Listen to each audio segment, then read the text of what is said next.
बात बहुत पुरानी है। एक सम्राट बहुत ही पराक्रमी और बुद्धिमान था। उसकी प्रजा बहुत ही खुश और सम्राट के कामों से संतुष्ट थी। पूरे राज्य में सम्राट की वाहवाही होती। सब उसे अब तक का सबसे महान सम्राट समझते। उस सम्राट का एक बेटा भी था जो कि अपने पिता की ही तरह महान बनना चाहता था, लेकिन श्रेष्ठ और अच्छा उत्तराधिकारी बनने की कोशिश में वो अक्सर कोई ना कोई गलती कर बैठता और फिर यह सोचकर चिंतित रहता कि लोग मेरे बारे में क्या सोचते होंगे। वो अक्सर अपनी गलतियों के लिए खुद को कोसता रहता और अपना ज्यादातर समय इसी चिंता में बिता देता कि लोग क्या कहेंगे। अपनी इस आदत की वजह से वह कई बार अशांत और हताश हो जाता। उसी राज्य में एक बहुत ही प्रसिद्ध बौद्ध भिक्षु भी रहा करते थे जो कि अपनी बुद्धिमत्ता के लिए जाने जाते थे। उनके बहुत से शिष्य भी थे। एक दिन सुबह सुबह राजकुमार उन बौद्ध भिक्षु के पास पहुंच गया और जाकर अपना सारा हाल सुनाया। भिक्षु ने पूरे ध्यान से राजकुमार की बात सुनी। फिर अंत में राजकुमार ने भिक्षु से कहा, आप मुझे कोई ऐसा तरीका बताइए जिससे मैं अपने मन को वश में कर सकूं, अपने मन को शांत कर सकूं। भिक्षु ने कहा, राजकुमार, यह काम बड़ा कठिन है। क्या आप इसकी कीमत चुकाने के लिए तैयार हैं? यह सुन राजकुमार ने बड़े घमंड भरे स्वर में कहा, मैं कोई भी कीमत चुका सकता हूं। आखिर मैं सम्राट का पुत्र हूं। यह सुन बौद्ध भिक्षु ने कहा, नहीं नहीं, तुम गलत समझे। मैं धन की बात नहीं कर रहा, बल्कि मैं तो तुम्हें कुछ काम दूंगा जो तुम्हें बिना कोई प्रश्न पूछे बस करना पड़ेगा। राजकुमार ने कहा, आप जो भी कहेंगे मैं सब कुछ करने के लिए तैयार हूं। यह सुन बौद्ध भिक्षु ने कहा, तुम अकेले पैदल बाजार जाओगे और कबाड़ी की दुकान से कुछ पुराना लोहा खरीद कर लाओगे। राजकुमार, जो आज से पहले कभी भी राजमहल के बाहर पैदल नहीं गया था, जिसके एक इशारे पर रथों की लाइन लग जाती थी, नौकर जिसके आगे पीछे घूमते थे, उसने कहा, क्या मैं इस काम के लिए अपने किसी नौकर को भेज सकता हूं? भिक्षु ने कहा, नहीं, अगर तुम्हें अपनी समस्या का समाधान जानना है तो तुम्हें बिना कोई प्रश्न किए सारे काम खुद ही करने पड़ेंगे।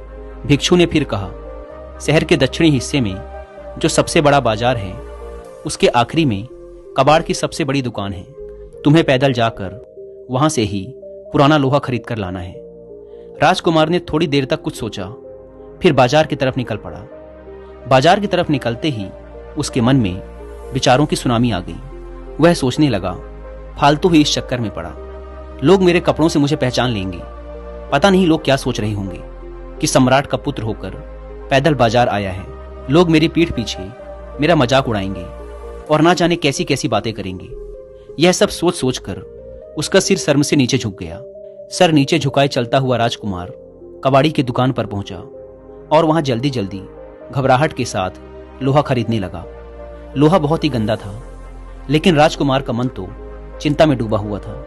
उसने ध्यान नहीं दिया और उसके कपड़े गंदे हो गए। अब तो राजकुमार और भी ज्यादा घबरा गया कि लोग क्या सोचेंगे।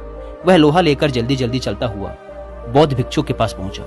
भिक्षु उसकी घबराई हुई हालत देखकर मुस्कुराए, फिर बोले, बहुत बढ़िया, अब तुम ये लोहा लेकर शहर के दूसरे कोने पर जाओ।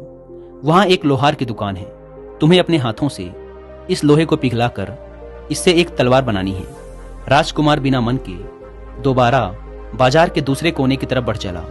उसके मन में विचार चल रहे थे कि अगर पिताजी को पता चला तो क्या होगा।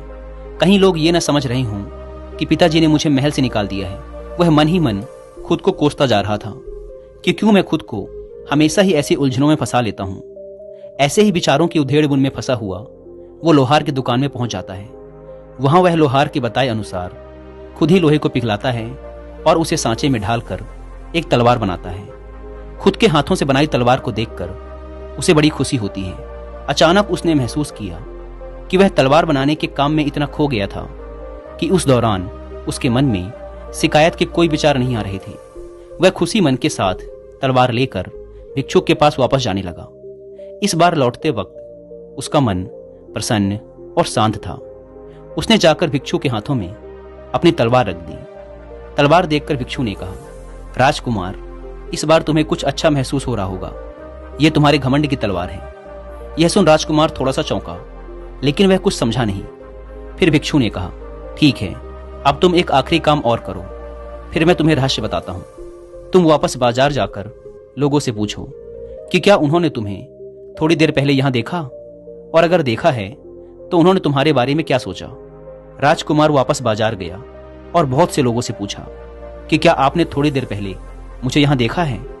ज्यादातर लोगों का जवाब था, नहीं, हमने आपको नहीं देखा।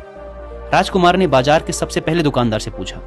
दुकानदार ने कहा, हाँ, मैंने आपको देखा तो था, लेकिन सुबह सुबह दुकान में बहुत सा काम होता है और ग्राहकों का भी आना जाना लगा रहता है, इसीलिए मेरे पास ज्यादा कुछ सोचने का समय नहीं था। बस आपको देखा और अपने काम में लग गया। इसी प्रकार और भी बहुत से लोगों से पूछने पर पता चला कि किसी ने भी राजकुमार और उसकी घबराहट पर ध्यान नहीं दिया।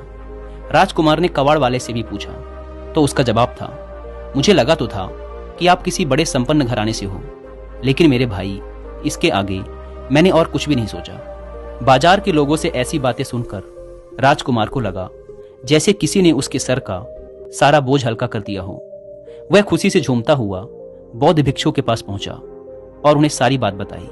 सारी बात सुनने के बाद भिक्षु ने गंभीर होकर कहा, आज इस घटना से तुमने 3 चीजें सीखी। पहली, हम खुद अपनी गलतियों, अपनी कमियों को जितनी गहराई से देखते हैं उतनी गहराई से और कोई नहीं देखता। हम सबको अपने दुख, अपनी कमियां, अपनी गलतियां सबसे बड़ी लगती हैं और हमें लगता है कि सबका ध्यान हमारी तरफ ही है, सब हमारे बारे में ही सोच रहे हैं, सब हमारी कमियों को ही देख रहे हैं। लेकिन असल में कोई किसी के बारे में नहीं सोचता। किसी के पास इतना समय नहीं है, और अगर है भी तो सब खुद के बारे में ही सोचते रहते हैं। इसीलिए इस बात की चिंता करना मूर्खता है कि कोई हमारे बारे में कुछ सोच रहा है, कोई हमारे बारे में कुछ नहीं सोच रहा। दूसरी सीख, हम खुद ही अपने सबसे बड़े आलोचक हैं। हम अंदर ही अंदर खुद की कमियां निकालते रहते हैं, खुद को दोष देते रहते हैं और अपनी कमियों और गलतियों के बारे में सोच सोच कर उन्हें इतना बड़ा बना लेते हैं जितनी वो असल में होती नहीं है, और फिर हम ज्यादा सोचने की आदत के शिकार हो जाते हैं। ऐसा नहीं है कि लोग आपके बारे में बातें नहीं करते, आपकी बुराइयां नहीं करते, लेकिन जो ऐसा करते हैं वो खुद किसी काम के नहीं होते। इसीलिए ऐसे लोगों की बातों से तुम्हें फर्क भी नहीं पड़ना चाहिए। भिक्षु ने कहा, तीसरी बात, बड़े ध्यान से सुनना। जब भी तुम्हारे मन में विचारों के तूफान उठने लगे, मन बेचैन और अशांत हो जाए, तो मन में उठने वाले बेलगाम विचारों को दबाने और उनसे लड़ने की बजाय खुद को किसी कलात्मक काम में लगा दो। किसी ऐसे काम में लग जाओ जिसे तुम्हें अपने हाथों से करना पड़े, जैसे तुमने तलवार बनाई थी, क्योंकि ऐसा करने से तुम्हारी सारी मानसिक शक्ति एक दिशा में आ जाएगी और थोड़ी ही देर में तुम शांत महसूस करने लगोगे, जिससे तुम्हारा पूरा दिन बर्बाद होने से बच जाएगा और तुम पश्चाताप से भी बच जाओगे।